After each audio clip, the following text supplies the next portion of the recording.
Matteo Guidicelli nagselos nga ba kay Piolo Pascual dahil sa sobrang sweet nito kay Sara Geronimo? Hello mga ka-popsters, ang aming channel ay nag-a-upload ng mga latest, trending at iba pang updates tungkol kay Sara Geronimo.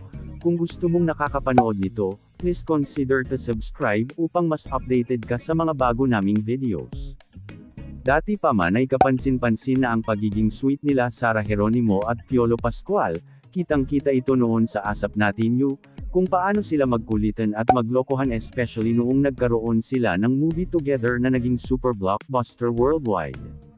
Nagsimula ang chismis about sa pagseselos ni Matteo Guidicelli kay Piolo nang aksidenteng makuhanan ng kamera na nagkukulitan kasama si Matteo. Ito ay papunta sa event ng isang insurance company.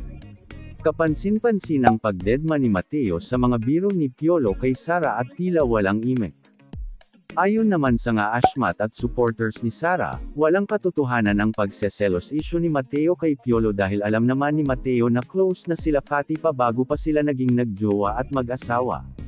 100% ang popstars na magkaibigan lang si Piolo at Sara, ganun na talaga sila magbiruan dati pa. Bukod pa dito wala naman rason para magselos pa si Matteo kay Piolo dahil matagal na silang tahimik ni Sara at masayang nagsasama bilang mag-asawa. Samantala, bukod sa mga endorsements event nila Sara at Piolo ay abangan natin ang kanilang pagbabalik sa big screen sa 2024. Ano masasabi nyo dito mga ka-popsters? Please hit the like button, share and please consider to subscribe our official YouTube channel para updated ka sa mga latest news tungkol kay Sara Geronimo.